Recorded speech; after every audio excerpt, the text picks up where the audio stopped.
né? Continuando a nossa reflexão, né, eu quero trazer que é uma das questões chamativas da Semana Nacional da Pessoa com Deficiência Intelectual e Múltipla, é justamente a gente trazer à tona ou aprofundar a reflexão sobre pontos essenciais da Lei Brasileira de Inclusão.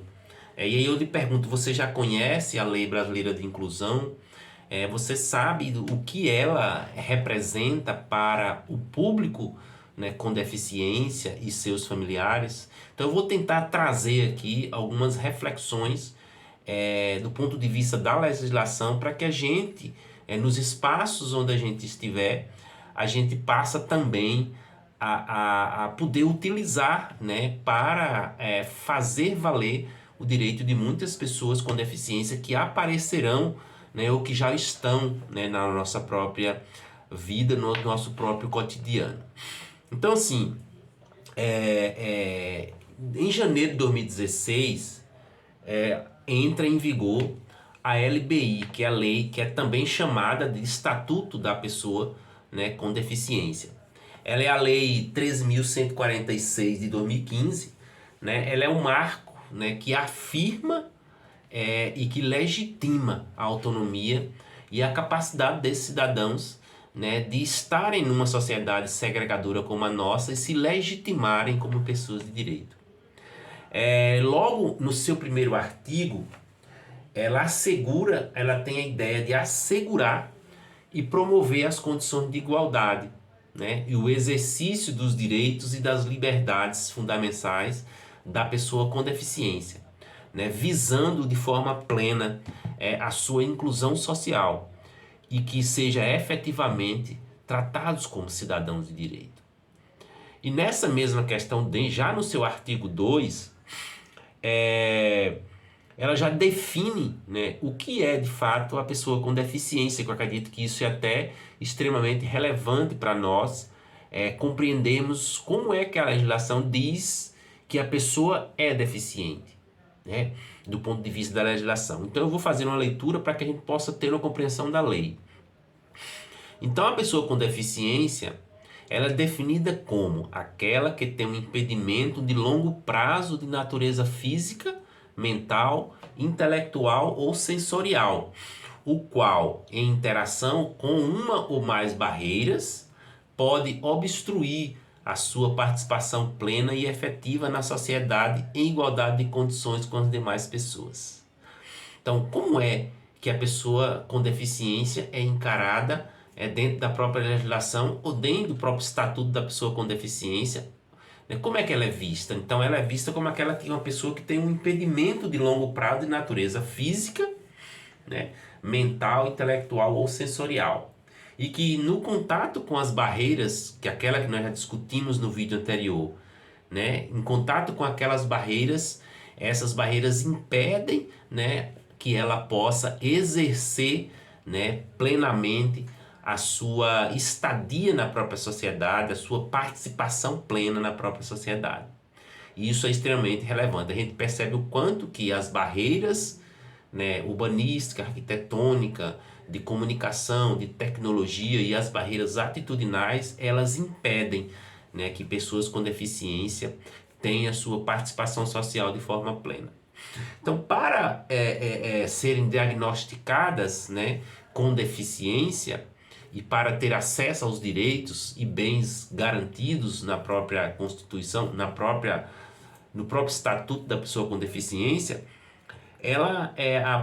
o próprio Estatuto ressalta que é preciso que a identificação seja por uma equipe multidisciplinar, ou seja, um conjunto de profissionais médicos, né, que possa identificar, né, e laudar essa deficiência e a partir daí, né, a pessoa ter acesso aos bens e serviços públicos inerentes àquela condição. E numa sequência, a Lei Brasileira de Inclusão, né, que é o Estatuto da Pessoa com Deficiência, ele diz de que trouxe a reafirmação de que esses sujeitos não podem mais continuar segregados como eram em séculos passados, mas dar a eles atendimento prioritário, né, e garantia dos seus direitos fundamentais, direito à vida, direito à habilitação e à reabilitação, direito à saúde, direito à educação, direito ao trabalho, direito ter uma profissão e direito à própria assistência social. Ou seja, a ele é dado direitos, né, e garantias constitucionais, não apenas pela questão de serem deficientes, mas pelo fato de serem direitos essenciais à existência enquanto ser humano. E a gente precisa compreender isso, né, que a pessoa com deficiência não é alguém à parte da própria sociedade, né, mas é alguém que precisa, né, estar ciente, né, de que também tem o rol das questões de direito e das questões de deveres sobre os quais também pretendem e devem ser submetidos. Então, a Lei Brasileira de Inclusão, ela fortalece a ideia de que, assim como essa pessoa tem garantias constitucionais, ela tem garantias também de direitos, né? Direito à previdência social, direito à cultura, direito ao esporte, direito ao turismo, ao lazer, direito a transporte e direito à mobilidade. Por quê? Porque essas pessoas, elas devem ser consideradas como sujeitos de direitos em todos os aspectos da vida em sociedade, a partir daquilo que a própria sociedade dispõe como um bem público. E aí a gente continua ainda dizendo sobre a Lei Brasileira de Inclusão, ela nos fortalece a necessidade da gente compreender que pessoas com deficiência, eles devem ter, dentro da própria legislação e dentro da própria, do Estatuto da Pessoa com Deficiência, diz que eles têm todo o direito do acesso à informação, né? Todo esse acesso à informação que todos nós, ditos normais, temos. Ao processo de tecnologia assistiva, que é um determinado tipo de tecnologia que ajuda a pessoa com deficiência a ter autonomia. Ele também é dado também por meio da LBI a participação na vida pública, na vida política, né? Qualquer pessoa com deficiência pode se candidatar, votar e ser votado. Ele tem que ter a abertura aos processos de direito, né, de procurar a justiça quando se sentir, né, segregado, se sentir na condição de seu direito, né, diminuído, e de ser reconhecido, né, perante a própria legislação brasileira. E nessa mesma sequência, a própria Lei Brasileira de Inclusão, ela diz que toda pessoa com deficiência, ela tem o direito, né, de buscar as pessoas que porventura, né, infringiram o seu direito de ir e vir por preconceito, por segregação, né? Ou seja, a Lei Brasileira de Inclusão, ela retrata para as pessoas com deficiência, né, a própria constituição, né, de direitos e garantias para que eles possam, dentro de uma sociedade segregadora como a nossa, entenderem que precisam ser amparados e que precisam dessa luta constante, porque a legislação ela está lá bem clara, mas os processos de legitimação desses direitos, na sua essência, ela precisa da luta e muitas vezes precisa do embate de cada um de nós. Então, assim, a Lei Brasileira de Inclusão, dentro do seu, alterou o Código Civil, né? Quando fala da alteração do Código Civil, diz que a deficiência ela não afeta a capacidade civil da pessoa, né? Inclusive a pessoa, né, com deficiência, ela inclusive para casar-se, constituir-se uma união estável, exercer os direitos sexuais e de reprodução, a LBI ela altera o Código Civil brasileiro e estabelece, né, que a deficiência não pode ser um impedimento para que a pessoa com deficiência case e se constitua família que tenha filhos, né? Isso é uma questão importante também para validar, né, a própria estadia do ser humano deficiente dentro do ambiente, né, social em que nós vivemos. Exercer o direito de decidir sobre o número de filhos, né, podem, né, dependendo da deficiência, ter essa capacidade de decidir quantos filhos quer ter ou não, sem necessidade de ter alguém nas suas proximidades que possa dizer isso, né? Planejar, fazer o próprio planejamento familiar, nos processos de fertilidade, e todas essas questões, né? A própria LBI, ela é muito bem clara quando ela altera o Código Civil brasileiro para que as pessoas com deficiência tenham plenamente direitos que anteriormente eram segregados, que tenham efetivados nesse novo rol. Então ele tem o direito de exercer o direito à família e à convivência familiar e comunitária, ou seja, ele numa determinada comunidade, por direito, ele tem o seu direito de ir e vir.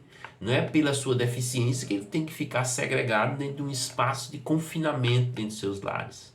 Né? E isso é importante também que a gente entenda, e que a gente entenda como algo altamente relevante.